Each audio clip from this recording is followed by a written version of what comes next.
கட்டின புருஷன் நமக்கு ஆதரவா இல்லாம அவ தங்கச்சி மகளை மட்டும் தலைமையில தூக்கி வச்சு கொண்டாடுறாருன்னு எப்படி எல்லாம் துடிச்சிருப்பாங்க. அந்த கோவத்தை தான் அவங்க வார்த்தையால வெளியில கொட்டுறாங்க. என்னைக்குன்னா அவங்க புள்ளைய கல்யாணம் பண்ணிக்கிட்டு அவங்க வீட்டுக்கு மருமகளா போறேன்னு முடிவாச்சோ அப்பவே அவங்களோட சின்ன உலகத்துல என்னையும் சேர்த்துக்கிட்டாங்க மாமா. இப்ப கொஞ்ச நேரத்துக்கு முன்னாடி என்ன தேடி வந்து நான் ஏதாவது உன் மனச காயப்படுத்துற மாதிரி பேசியிருந்தா என்ன மன்னிச்சிடான்னு அவங்க வயசெல்லாம் மறந்து சின்ன குழந்தை மாதிரி என்கிட்ட மன்னிப்பு கேட்டாங்க மாமா.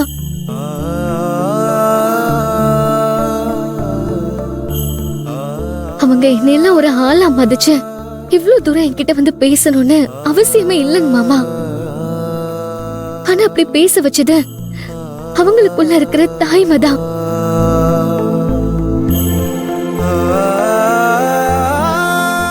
தம் பிள்ளைக்கு பொண்டாட்டியா வரப்போறவ எந்த மன கஷ்டத்துக்கும் வரக்கூடாதுன்னு என்கிட்ட வந்து இறங்கி பேசினாங்க மாமா.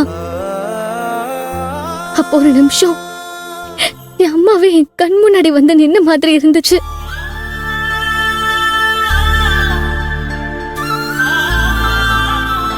தயவு செஞ்சு இந்த நகையை கொடுத்து எங்களை மறுபடியும் பிரிச்சிடாதீங்க மாமா. உங்களை கெஞ்சி கேட்டுக்கிறேன்.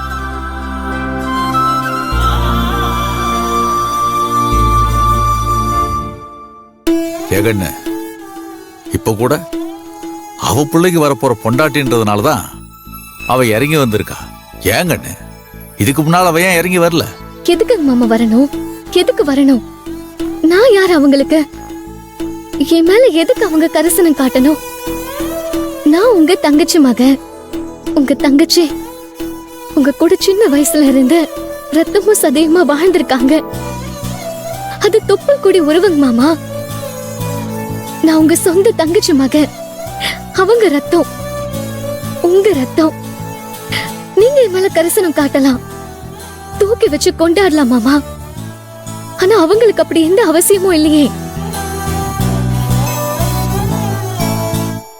அவங்க பசங்களுக்கு அவங்க நல்ல தாயா இருந்திருக்காங்க.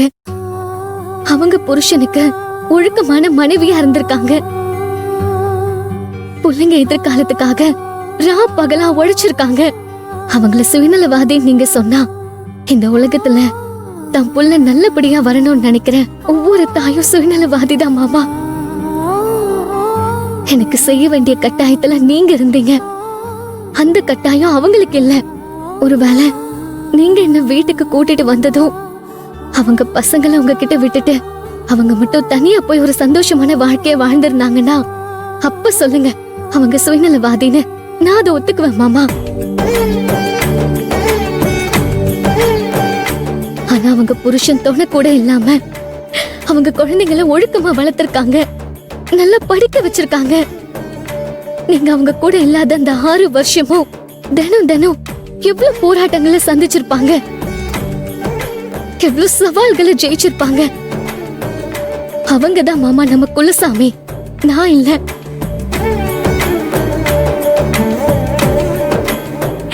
நான் நம்ம வீட்டுக்கு மருமகளா வரேன்னா அதுக்கு ஒரு வகையில அவங்களும் தான் காரணம். பெரியத்தான் படிச்ச படிப்புக்கும் வசதிக்கும் அத்தை நினைச்சிருந்தா எவ்வளவு பெரிய இடத்துல சம்பந்தம் பண்ணிருக்க முடியும் தெரியுமா? ஆனா நீங்க ஆசைப்பட்டீங்கன்னு ஒரே காரணத்துக்காக என்ன அவங்க மருமகளா ஏத்துக்கிட்டாங்க. ஒருவேளை எனக்கு அவங்க வயசு ஆகுறப்போ என் புள்ளைய என்ன மாதிரி வெறும் சிறுக்கைக்கு கொடுக்க சொன்னா நான் சம்மதிப்பேனாங்கிறதே சந்தேகம் தான் மாமா. அத்தைக்கு எவ்வளவு நல்ல மனசு. நான் மருமகளா வந்தாலும் அவங்கதான் நம்ம வீட்டுக்கு மகாராணி, நம்ம வீட்டு எஜமானி. அவங்க கால வரைக்கும் அந்த இடம் அவங்களுக்கு மட்டும்தான்.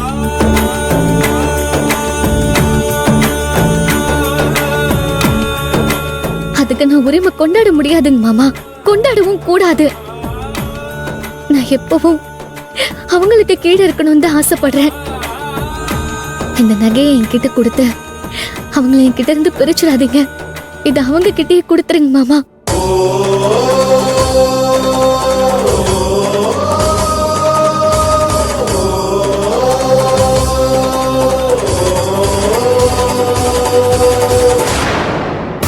நாளைக்கு நடக்க போற அந்த கல்யாணத்துல பொண்ணு கழுத்துல தாலி கட்ட போறது அவங்க பார்த்து வச்ச மாப்பிள்ளை இல்ல, அது நான்.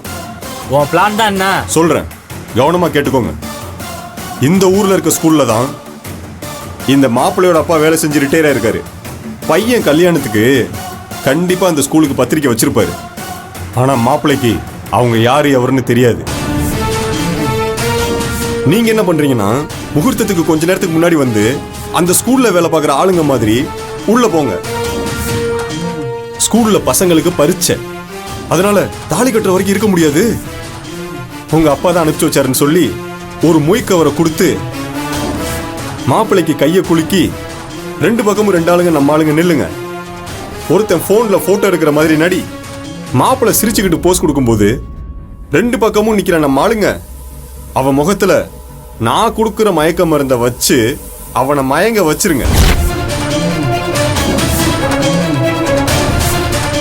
அதே ரூம்ல ஒரு ஓரமா இருக்கிற ரெட் கார்பெட்ல மாப்பிள்ளைய உள்ள படுக்க வச்சு அந்த கார்பெட்டை சுத்திருங்க. அதை வெளியில கொண்டு போற மண்டப ஆளுங்க மாதிரி அவனை கடத்திக்கிட்டு மண்டபத்துக்கு பின்னாடி இருக்கிற நம்ம காருக்கு கொண்டு போயிருங்க. இது பிளானோட ஃபர்ஸ்ட் ஸ்டேஜ். மாப்பிள்ளைக்கு ஒரு தம்பி இருக்கான். ஒருவேளை மாப்பிள்ளைய காணான்னு தேடுற ஊருக்காரங்க அண்ணனுக்கு பதிலா தம்பியை கட்டி வைக்க வாய்ப்பு உண்டு. அதனால அண்ணனை கடத்தினதும் தம்பிக்கு ஒரு போனை போட்டு உங்க அண்ணனை கோபி பஸ் ஸ்டாண்ட்ல பார்த்தோன்னு ஒரு பொய்ய சொல்லணும்.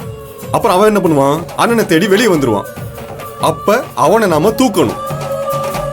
2 பேரையும் நம்ம தூக்குனதும் மண்டபத்தோட எல்லா கேட்டையும் சாத்தி மண்டபத்தை மொத்தமா நம்ம கண்ட்ரோலுக்கு கொண்டு வரணும். நமக்கு தெரியாம உள்ள இருந்து வெளியே யாரும் போக கூடாது, வெளியே இருந்து யாரும் உள்ள வரவும் கூடாது. இது செகண்ட் ஸ்டேஜ். மாப்பிள்ளைய கடத்தினதும் அவனை போட்டோ எடுத்து உள்ள இருக்க ஏன் ஆளுக்கு அனுப்பணும். அவ அதை எல்லாருக்கும் காட்டி மொத்த பேரையும் அவ கண்ட்ரோல்ல எடுப்பா. அப்புறம் நான் பொண்ணு கழுத்துல தாலியை கட்டிடுவேன். இது ஃபைனல் ஸ்டேஜ். இதுக்கு நடுவுல மாப்பிள்ளை பையனுக்கு முழிப்பு வந்துச்சுன்னா, அப்படி ஏதாவது அவன் தப்பிக்க பிளான் பண்ணான்னா ஈவு இறக்கமே பார்க்க கூடாது, அவனை கழுத்தறுத்து போட்டுறணும். குணா,